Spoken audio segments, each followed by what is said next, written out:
Zihnimizin ve cüzdanımızın nasıl birlikte çalıştığını hiç merak ettiniz mi? Yani o insan psikolojisiyle finansal mekanizmaların kesiştiği o ilginç noktayı. Hepimize klasik teorilerde parayla ilgili her zaman inanılmaz mantıklı kararlar aldığımız söylenir değil mi? Ama dürüst olalım, modern araştırmalar ve tabii ki kendi hayat tecrübelerimiz bunun tam aksini söylüyor. Bu incelememizde kaynaklardan derlediğimiz veriler ışığında tam olarak neden bazen kendimize bile saçma gelen finansal kararlar aldığımızı ve en önemlisi bu durumu kendi lehimize nasıl çevirebileceğimizi konuşacağız.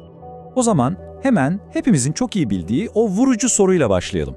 Neden yarın için kenara para koymak varken bugün harcıyoruz? Hani maaş yatar yatmaz o sepette bekleyen, aslında hiç de ihtiyacımız olmayan o eşyayı alıveririz ya. Çoğu kişi bunun sadece bir iradesizlik ya da disiplinsizlik olduğunu düşünür. Ama kendi günlük finansal seçimlerinizi bir durup düşünün. Sizi o an o harcamaya iten şey gerçekten sadece anlık bir heves mi? Bilimsel kaynaklar cevabın sandığımızdan, yani o irade eksikliğinden çok daha derinlerde yattığını gösteriyor. 1. Bölüm Karar psikolojisi ve bizi yönlendiren gizli güçler. Hani para ağaçta yetişmez deriz ya, çok doğru. Ama aslında finansal kararlarımızın kökleri biyolojimizde yetişiyor desem şaka yapmıyorum. İncelediğimiz kaynaklar finansal seçimlerimizin inanılmaz derecede içgüdüsel olduğunu kanıtlıyor. Mesela kan şekerinizdeki dalgalanmaların otokontrolünüzü anında etkilediğini biliyor muydunuz? Ya da hormon seviyelerinizin o anki duygu durumunuzu ve risk alma iştahınızı bir anda değiştirebildiğini? Hatta inanamayacaksınız ama vücut kitle indeksimizin, boyumuzun ve genlerimizin bile finansal risk algımızda doğrudan bağlantısı var. Yani olay sadece oturup Excel'de gelir gider hesaplamak değil. İşin içinde baya biyolojimiz var. 2. Bölüm Zaman, para ve güç algısı. Paranın zihnimizdeki o inanılmaz etkisi. Bakın, Andrew Jackson'ın ta 1835'te söylediği efsanevi bir söz var. Para güç demektir. Yüzyıllar geçmiş ama hala ne kadar doğru değil mi? Akademik araştırmalarda tam olarak bunu söylüyor. Tasarruf yapmak aslında gelecekte daha fazla paraya ve dolayısıyla daha fazla güce sahip olmak için bugünden yatırım yapmaktır.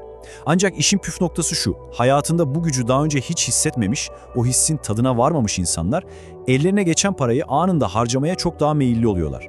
Yani toplumda tasarrufun azalmasının en büyük psikolojik nedenlerinden biri, gücü geleceğe saklamak yerine o an hemen şimdi hissetme arzusu.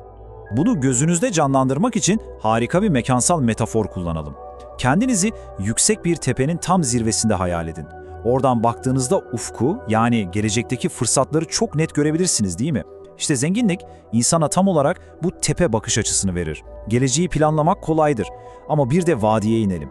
Vadideyken sadece önünüzdeki o dik, aşılması zor ve yorucu tırmanışı görürsünüz.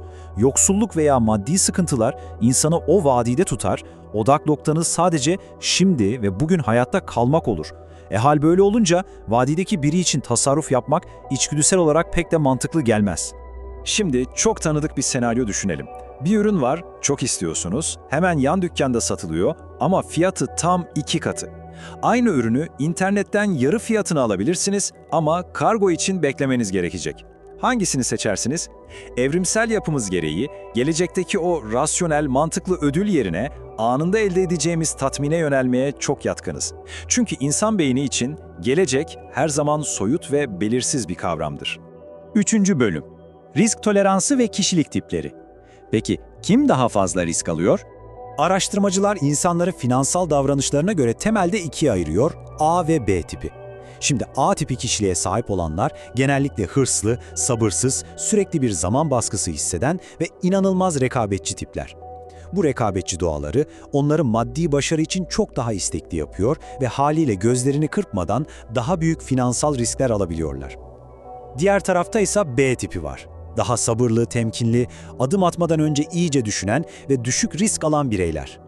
İşin ilginç yanı, her iki tip de aynı finansal bilgiye sahip olsa bile A tipi yüksek getiri için hemen piyasaya atlarken B tipi sakince durup izlemeyi tercih edebiliyor. Tabii olay sadece A veya B olmakla bitmiyor. Psikolojideki meşhur 5 büyük kişilik özelliği finansal kararlarımızda inanılmaz etkili. Yani geleneksel finansın bizi duygusuz robotlar gibi her an mantıklı karar veren varlıklar olarak gördüğü o teori aslında çöküyor. Mesela dışa dönüklük. Bilim bize dışa dönük insanların finansal risk almaya çok daha yatkın olduğunu gösteriyor.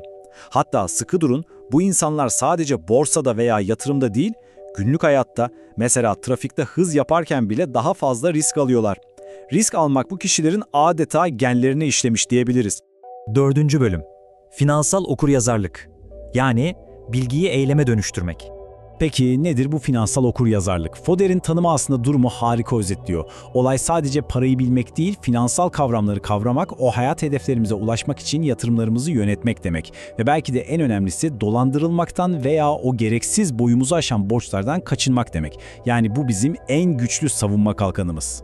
Türkiye Bankalar Birliği bu okuryazarlığı 3 temel taşa oturtuyor. Bakın, sadece bilmek kesinlikle yetmiyor. Birinci adım finansal bilgi. Enflasyon nedir, faiz nedir, bunları bileceğiz. İkincisi finansal tutum, yani geçmişten ders çıkarıp paraya sadece harcanacak bir şey olarak değil, korunacak bir değer olarak bakmak. Ve üçüncüsü, en kritiği finansal davranış. Bildiklerinizi hayata geçirmek, bütçe yapmak, borcu zamanında ödemek, kısacası harekete geçmek.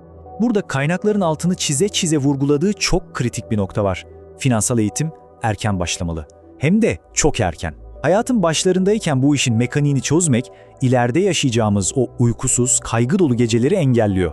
Gelir giderini bilen, acil bir durum olunca hemen krediye sarılmak yerine kenardaki birikimine güvenen insanları yetiştirmek istiyorsak, bunu genç yaşlarda bir alışkanlık, sarsılmaz bir direnç mekanizması haline getirmemiz şart. 5. bölüm, finansal planlama ve başarı için atılması gereken o somut adımlar. Oyak Portföy'ün sunduğu şu 6 harika ve pratik adıma bir bakalım. Adım 1, durum tespiti. Kendinize karşı dürüst olun. Geliriniz, gideriniz, borcunuz ne alemde? Adım 2, gerçekçi ve ölçülebilir hedefler koyun. Adım 3, düzenli kenara para atabileceğiniz sağlam bir bütçe oluşturun. Adım 4, içgörüleri bir kenara bırakın, risk profilinizi analiz edin. Gerçekten ne kadar kaybetmeye tahammülünüz var? Adım 5, size en uygun yatırım araçlarını profesyonelce değerlendirin. Ve son olarak adım 6, harekete geçin. Ama planı yapıp çekmeceye atmak yok, belirli aralıklarla izleyin ve güncelleyin. Şunu unutmayın, böyle bir planınız varsa piyasalar alt üst olsa bile o duygusal paniği yaşamazsınız. Evet, şimdi en başa dönelim ve o can alıcı soruyu soralım. Siz şu an neredesiniz? O geniş ufku, gelecekteki fırsatları görüp plan yapanların olduğu o yüksek tepede mi?